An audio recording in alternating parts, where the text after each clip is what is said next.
स्वास्थ्य मंत्री मंगल पांडे के आवास पे काफी जन सैलाब लेकर के पहुंचे हैं, क्या कुछ बात? जन सैलाब नहीं लेकर के आई हैं, ये लोग सामूहिक प्रतिनिधि मंडल है। प्रतिनिधि मंडल मिलने के लिए लोग आए हैं, क्योंकि बातचीत नहीं हो पा रही है। लगभग 2 महीने हड़ताल का हो गया है। पूरा हेल्थ विभाग कहिए कि चरमराया हुआ है, जो जनता से सीधे संपर्क में है। मतलब जो सबसे गरीब जनता है, जिसकी ये लोग देखभाल करती हैं, तो इस वजह से ये लोग भी परेशान है कि हम लोग नहीं चाहते कि जनता का हेल्थ बाधित हो। इसलिए सरकार हम लोगों से जल्द बात करके और हमारी मांगों को, जो इनकी बिल्कुल ही जायज़ मांगे हैं, कोई एक भी मांग ऐसी नहीं है जिसको काटा जा सकता है।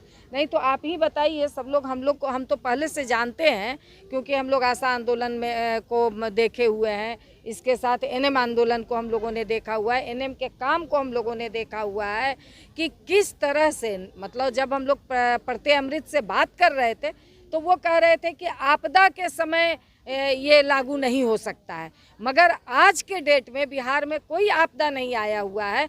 बावजूद आप जा कर के देख लीजिए उत्तर बिहार, आप चले जाइए सीतामढ़ी, आप चले जाइए पूर्णिया, आप चले जाइए सुपौल, आप चले जाइए कटिहार, किस तरह से मतलब इवन सासाराम कि किस तरह से लोग मतलब कपड़ा उठा करके, गोदी में बच्चे ले करके, डब्बा ले करके, पानी हेल करके, पानी को क्रॉस करके, किस तरह से पूरे कादों में जो चल नहीं पा रहा है, मतलब जहां आपकी कोई गाड़ी नहीं चल सकती वहां पर एनएम पहुंचती हैं।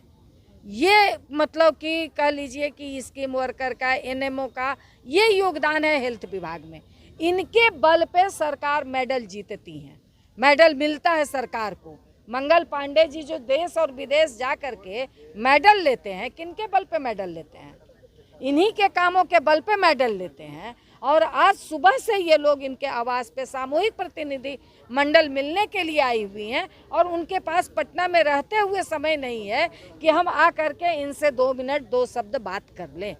जबकि लगातार हम लोग भाकपा माले के विधायक दल के नेता, भाकपा माले के विधायक दल के उपनेता, मैं खुद लगातार कह लीजिए कि 25 तारीख को, जबकि मंगल पांडे जी ने कहा था कि आप लोग आइए 25 तारीख को हम भी रहेंगे, बात करेंगे। महबूब आलम कटिहार से यहाँ आए थे पटना बात करने के लिए, मगर उस दिन हम लोग खुद हमारे आवास पे पूरे इनके प्रतिनिधि मंडल से लेके हम तमाम लोग पूरे दिन 10 बजे से लेके रात 8 बजे तक इंतजार किए फ़ोन का कि अब मंगल पांडे जी के यहाँ से फ़ोन आएगा कि आइए आप लोगों से हम लोग बात करना चाहते हैं। हमारे विधायक दल के उपनेता सत्यदेव राम दूसरे दिन, तीसरे दिन लगातार फ़ोन करते रहे, मगर अभी तक इनके पास समय नहीं था कि प्रतिनिधि मंडल से मिले। तो ये कौन सी आप राजनीति कर रहे हैं? किस लोकतंत्र की बात कर रहे हैं? मुख्य आज हमारे प्रधानमंत्री कह रहे हैं कि अगर सबसे बड़ा कोई लोकतंत्र पार्टी है, लोकतांत्रिक पार्टी है, तो वो भाजपा है। तो क्या उसी भाजपा पार्टी के मंगल पांडे हैं जो आपके ये में 60 दिन से आंदोलनरत है और आपको बात करने का समय नहीं है? ये कौन सा लोकतंत्र है? आप उनसे बात तक नहीं कर रहे हैं। अरे आप बात कीजिएगा ना, तब कहिएगा कि हाँ आपकी कौन सी मांग सही है और कौन सी मांग सही नहीं है। मगर आप एक बार भी प्रतिनिधि मंडल से सही तरीके से बात नहीं कर रहे हैं। ये किस लोकतंत्र में लिखा हुआ है? इसलिए आज सामूहिक तौर पर लोग मिलने आई हैं कि आप हमसे मिलिए, हमारी मांगों को सुनिए, हमारी कठिनाइयों को तो आप सुनिए। क्यों हम लोग जब काम करने के लिए उतरी हैं तो ये काम से नहीं हट रही हैं, ये मतलब अपने चेहरा दिखाने से, फेस अटेंडेंस दिखाने से पीछे नहीं हट रही हैं। आप इनको सारी सुविधाएं दीजिए, आप इनसे लीजिए काम। आप सुविधा के नाम पर नदारत, कोई सुविधा आप देने को तैयार नहीं है, मगर काम आप चढ़ करके लेंगे। ये कौन सा न्याय है? ये किस संविधान में लिखा हुआ है? तो क्या लगता है आज मंगल पांडे आएंगे इन लोगों से? अब तो देखिए, अब ये तो आप भी जिस जगह पे हैं, हम भी उस जगह पे हैं, और ये लोग भी इस जगह पे हैं। अब तो इनके आवास पे हैं।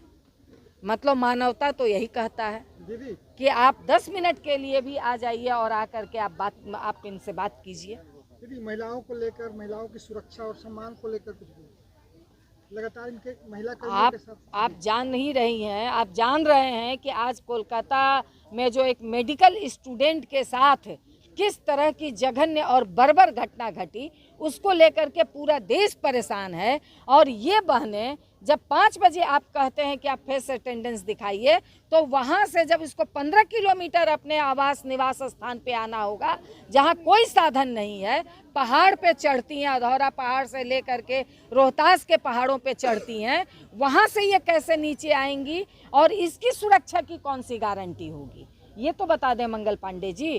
काम करने के लिए कोई पीछे नहीं हट रहे हैं, काम हम ही करते हैं और हमारे ही काम के बल पे आपको मेडल मिलता है और स्वास्थ्य विभाग को मेडल मिलता है। स्वास्थ्य विभाग जो रिपोर्ट दे रहा है कि इतने सारे परसेंटेज पोलियो से लेकर के टीकाकरण से लेकर के, आप इनका ये फील्ड वर्कर हैं, कोई मतलब आपकी ऑफिस वर्कर नहीं है, तो आप इनके फील्ड में ना काम देखिएगा कि इनका टीकाकरण कितने प्रतिशत हो रहा है, आपका इनका कौन सा काम फील्ड में कितना प्रतिशत हुआ है कि नहीं हुआ है, इनका तो प्रतिशत बताएगा ना। 80% टीकाकरण होगा तो 1 रुपया नहीं आप देंगे, तो इनका आप इस रूप में आप परसेंटेज देख सकते हैं। फिर भी चलिए आप बना रहे हैं, तो ऑफिस में जो बैठ करके एसी चैम्बर में जो बैठ करके काम करते हैं, उनके लिए तो आपने अभी तक फेस अटेंडेंस लागू नहीं किया। प्रत्यय अमृत जी ने कहा था कि मैडम हम खुद गए थे बात करने के लिए, उन्होंने कहा था कि सारे लोगों के लिए हम लोग लागू करेंगे और 16 तारीख से लागू करेंगे। आज कई 16 बीत गए, आपने तो लागू नहीं किया। तो ठीक है, अगर आप जब सब पर लागू करेंगे तो उस समय आप लागू कर सकते हैं, अभी तो आप स्थगित कर दीजिए। तो हाँ, तो ये सवाल लेकर के आज कह लीजिए 2 महीना हो गया है, बावजूद आप इनकी बात सुनने को आप तैयार नहीं हैं। तो ये कहिए कि एक एक बात नोट किया जा रहा है, एक एक चीज़ें लोग अपने जहन में नोट कर रही हैं, वो आने वाले समय में इनको सारी चीज़ें परिलक्षित हो जाएंगी। सुभाष भगत लगातार जो मिलने की कोशिश कर रही बहनें, तो उनका व्यवहार ठीक नहीं है इनके प्रति, उनके विषय में थोड़ा बात। बिल्कुल, उस दिन 23 तारीख को जबकि ईडी का घेराव था, वहाँ घेराव नहीं, वहाँ भी लोग सामूहिक मतलब प्रतिनिधि मंडल मिलने के लिए गई थी कि हम लोगों से बात किया जाए, मगर उस दिन ही मामला हो सकता हड़ताल समाप्त हो जाता अगर आप प्रतिनिधि मंडल से सही तरीके से बात कर लेते। अर्चना जी खुद आए, अर्चना जी ने जो रिपोर्ट बताया, मैं यहाँ नहीं थी, मगर अर्चना जी ने जो रिपोर्ट बताया वो कहीं से उचित नहीं है किसी भी अधिकारी के लिए, क्योंकि जो लोग गए थे वो एक अपने संघ के यूनियन के प्रतिनिधि के बतौर गए थे। तो आप एक प्रतिनिधि मंडल से मिल रहे थे, न कि आप कोई स्टाफ से मिल रहे थे, तो इसलिए ये उचित नहीं है। हम लोग फिर से कोशिश कर रहे हैं कि उनसे मिले, हम लोग प्रतिनिधि मंडल मिले, क्योंकि अभी तो जो देख रहे हैं कि सरकार के यहाँ भी अभी पूरा उलटफेर चल रहा है। तमाम जो सीनियर अधिकारी हैं वो अभी कह लीजिए कि सरकार से नाराज़ चल रहे हैं कि क्या चल रहे हैं, ये तो वही बताएंगे, मगर कोई अभी अपने चैम्बर में मिलने को तैयार नहीं है, किसी से मिलने को तैयार नहीं है। तो हम लोग ये कोशिश में लगे हुए हैं कि ईडी से मिला जाए और बात की जाए। आज आप लोग जो है कि मंगल पांडे के आवास पे आए हैं, क्या कुछ लगता है? हम लोग 7 सूत्री मांगे के लिए 58 दिन से लगातार प्रदर्शन और कार्य बहिष्कार में हम लोग लगे हुए हैं। हम लोग की पहला मांग था FRS, जो हम लोग पर लगाया गया है अभी फेस अटेंडेंस। फेस अटेंडेंस से हम लोग को विरोध नहीं है। मेरा पहला क्वेश्चन था कि फेस अटेंडेंस सिर्फ संविदा कर्मियों पे ही पहले क्यों लगाया गया? अगर लगाना था उनको फेस अटेंडेंस, तो स्वास्थ्य कर्मचारी व पदाधिकारी से लेके कर्मचारी या जो भी हैं, जो भी स्वास्थ्य विभाग में पदस्थापित है, सभी कर्मियों पे लगाया जाता। पहले संविदा कर्मी पे ही क्यों लगाया गया? ये पहला क्वेश्चन था। दूसरा है कि आप लगाइए, उस अनुसार हमारी व्यवस्था दीजिए। हम लोग क्षेत्र में काम करने वाली बहनें, हमारी बहनें क्षेत्र में काम करने वाली हैं, वे भिन्न भिन्न जिलों से हैं, एक जिलों से दूसरे जगह जाकर काम करती हैं। बहुत सारी समस्याएं हैं और क्षेत्र में भी बहुत सारी समस्याएं आती है। आपने 9 से 5 लगाया, हमारी महिलाएं हैं, 5 बजे अंधेरा हो जाता है ठंडे के दिन में, कैसे अपने घर के, ऐसे भी महिला असुरक्षित हैं, कहीं भी सुरक्षित नहीं है।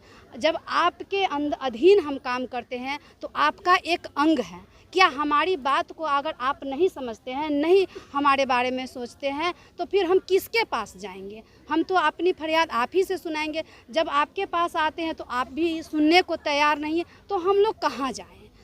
पहला। दूसरा क्वेश्चन। तीसरा है कि आप समान काम करते हैं तो हम लोग समान काम लेते हैं तो समान वेतन दीजिए, उस तरह की हमको सुविधाएं दीजिए। क्षेत्र में HWC हैं, वहाँ पे हमारी सारी व्यवस्थाएं करवाइए, हम लोग फेस अटेंडेंस बनाएंगे, कोई दिक्कत नहीं है। लेकिन पहले ये तो कीजिए, उसके बाद ना फेस अटेंडेंस लगाया जाता।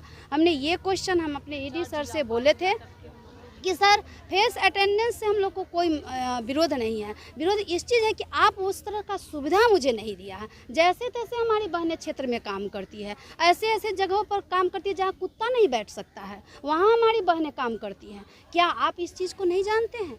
सारी चीज़ जानते हैं, फिर भी आपने इस तरह का लगाकर हम लोग को क्या शोषण हो रहा है, और हमारे संविदा कर्मियों का ही शोषण हो रहा है। क्यों? हम आपका एक अंग है, हमारी मांगों पे विचार किया जाए और हमारी जो समस्या है वो समस्या का समाधान किया जाए।